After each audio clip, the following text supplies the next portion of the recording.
I barely have opposable thumbs, guys. Come on. Okay, Give me a break. that's cool. The camera's in focus tonight. That's a step above some of the previous episodes. Yeah. Very true. And there's You're no right. shake, I've so seen we're good. Yeah.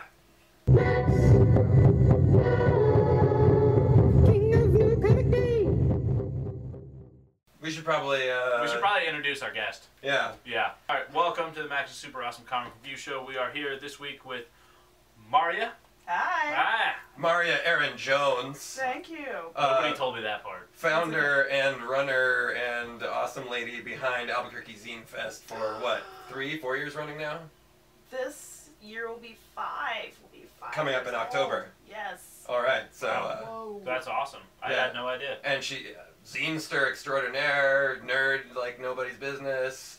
You should check out her Firefly zine. It's about Zoe. Oh my God. I feel like I've been sitting in the room I'm so with you excited. not knowing all this information, and now I feel kind of like a jerk. My apologies. It's My no problem. apologies. Well, I would also say you can come in and check out some shows of the Tanix, which is Oh, yeah. downtown. The venue that Morales, you've co-run for how many years now? for almost 3 years now. Marya Jones, Albuquerque staple. Right. Theater extraordinaire. Puppeteer. Made of staples. Yeah, that's all. That's only... We scratched the surface Yeah. of Marya's contributions to the greater Albuquerque art scene. And now she's Thank going you. to lend some of those contributions with helping us sort through this week's ridiculously large pile of books. I'm going to try. Our honorable mention of the week is Thor issue number 4. Thor continues to deliver on all of the promises that it has made. Thor on the floor. Thor, yeah.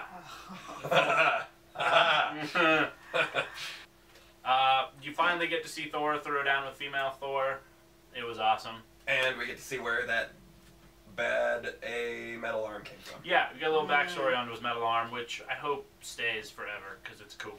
It is maybe not the best superhero book that Marvel is doing, but it is amongst the greatest examples for just how good a cape comic can be. Totally. Yeah, it's not, you know, it's no Miss Marvel as far as blowing open expectations about cultural norms but Sure. it is still doing the gender switch thing and doing it well. Doing it very well. I thought for a minute that they were going to spoil who she actually was under there, and I was like, no, don't tell me yet! And then they didn't, and they went in a different direction. I was like, okay, good.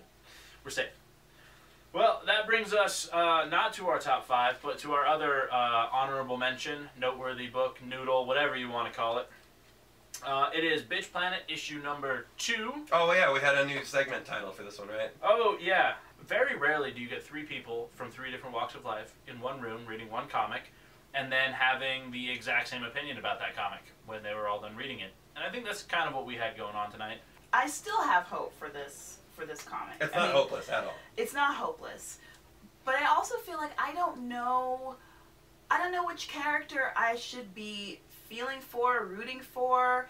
I don't feel attached to the story, and I think that's just fundamental in being able to tell a story, is to find that character that you can get behind and follow and root for, or, you know, hope for their demise, whatever. But this is it's so broad. It's so broad. It seems like they keep trying to point us towards Kamau, assuming that's how you pronounce her name, as the hero, the heroine for the story. But then she said almost no words in the first issue, and we got to hear some words this issue, but still not really hers. It was more just like non-compliant responses, which, I don't know, it doesn't really uplift the concept nor the story. But like, so far there isn't much of a story. There isn't character interaction. There isn't connection. There's high concept. The concepts of feminism are like the starting point, but we need characters. We do. As much as teaching is good, I think teaching is kind of is overriding the story. For me, it's because I think that this is too important of like a step towards like equality in comics for creators and writers. I mean, this book got a ton of publicity when it was coming out, and I would really hate for negative reviews of it to detract from what it could ultimately end up doing. I don't think I could have come up with a better concept. Yeah, There's a better story to be told there than the one that I'm being told, and that's where I have a problem with it. Well, and you were saying not only is it's not delivering on the promises of the covers, it's not delivering on the promise of how the first issue ended. Issue 2 reads more like issue 3, because what happened to what, you know, oh man, there's a big confrontation going to happen at the end of issue 1, and then, you know.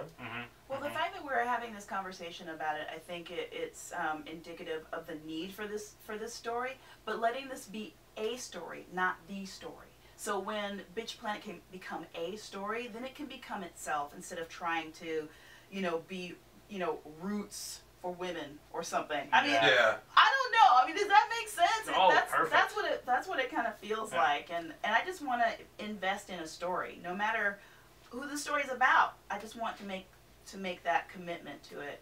I'm gonna try for issue 3. Well, issue 3 is going to be a flashback to another character. The only character that so far consistently delights us. Yes. Right. Pennyroll. Pennyroll. Born big. Born big. Yes.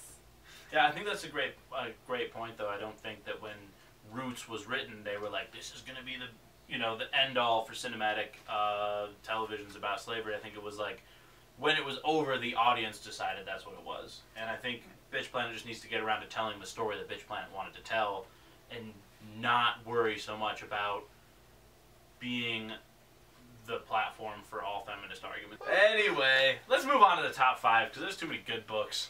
Yeah. Yeah. Coming in at number 5 on the list.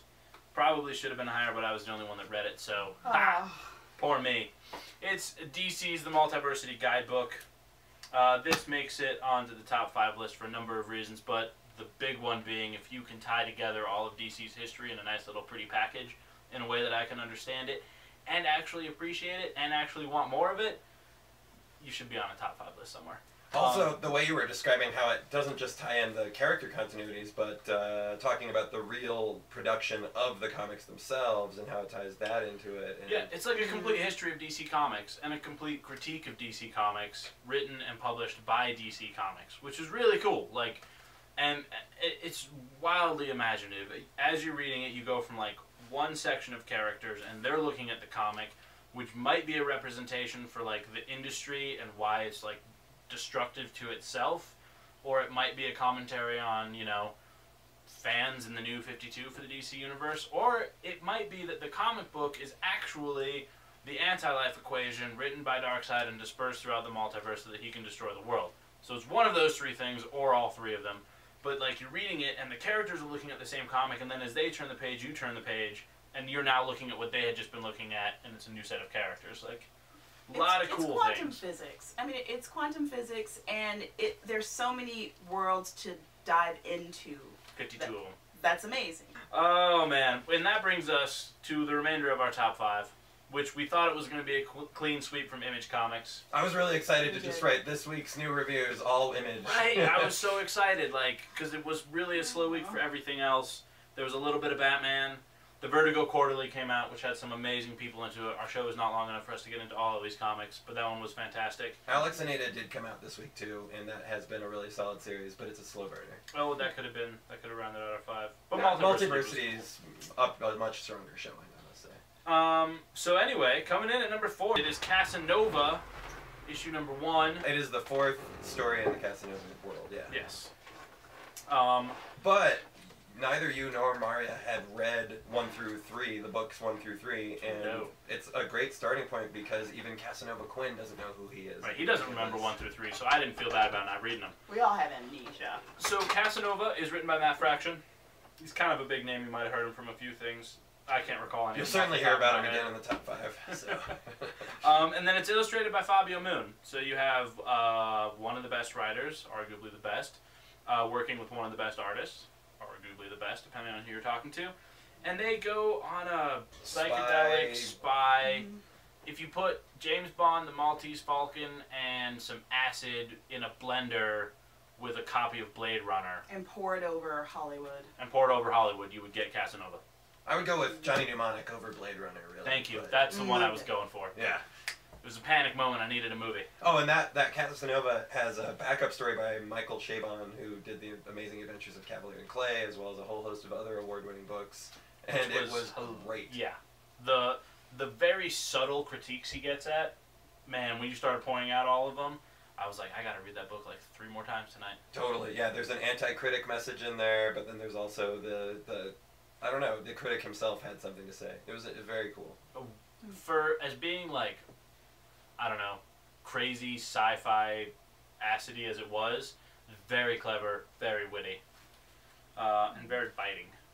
Moving on to number 3. This also is a second issue, but it is They're Not Like Us. Black Holes for the Young, issue number 2. You really liked this issue. I really Especially when you liked it. revisited that first page. I did.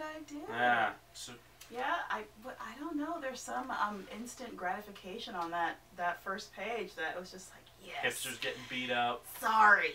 Issue 1 of They're Not Like Us made a promise. Issue 2 immediately delivers on that promise, where they're Absolutely. like, good and bad are subjective terms. We No, they're bad. They're bad people. Well, we can say that. But in their eyes, they're like, good and bad.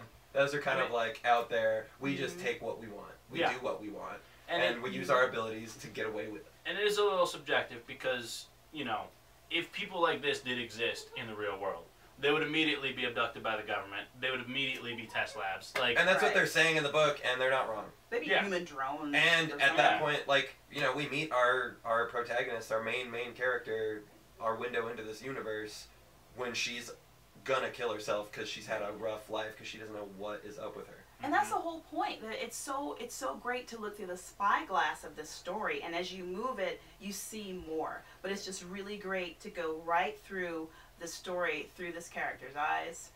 You know, what she sees, what she thinks, and we're locked in. Issue 2, we're like, what's gonna happen next? This is serious.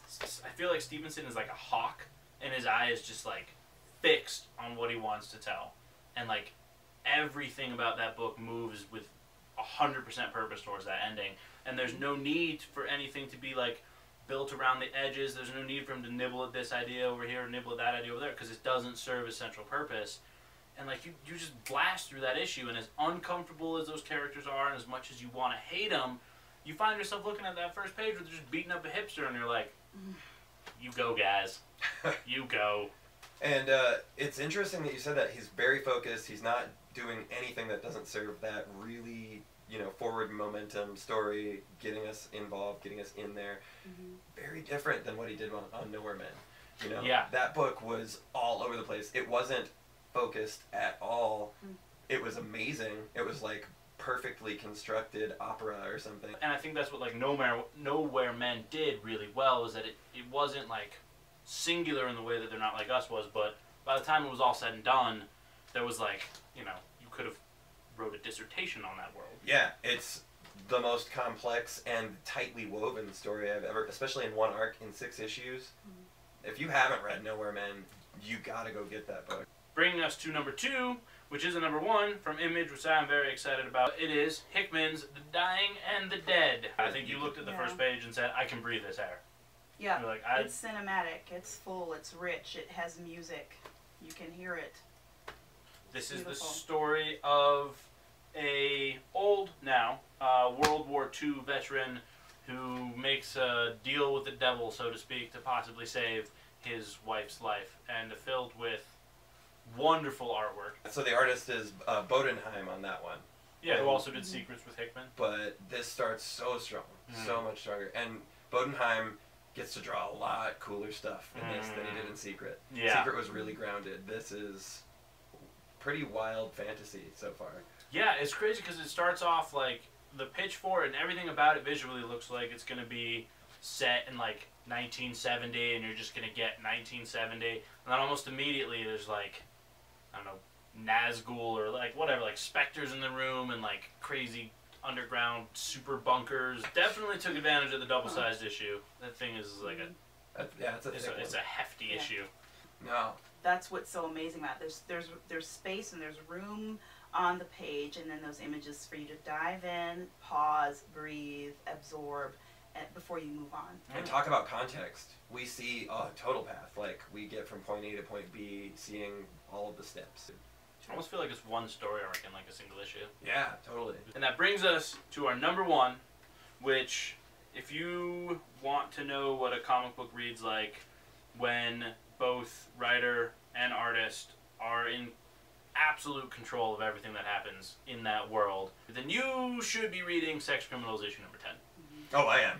No, I did. yes, we did. I'll read it again. Once again, 3 people, 3 different walks. Well, and a fox. 2 people and a fox. Different walks of life. I'm a people. It's cool. It's that sweater. It's very. But I'm an adult. and I think we all ended up reading this book at different times throughout the night. But like there was like a slight overlap. It was like a round. I was like 2 pages ahead of all of you guys, and then And then I was 5 pages ahead of Marya. Yeah. We just kept seeing. Oh, are you to the? But I had to go back to the joke and tell it anyway, even though like you guys were laughing about it earlier. I'm like, oh, I can't help myself. Blah blah blah. So I'm like, I know you just told this joke 25 minutes ago, but it's funny. I'm gonna tell it again. I'm gonna do it. I'm gonna do it right now.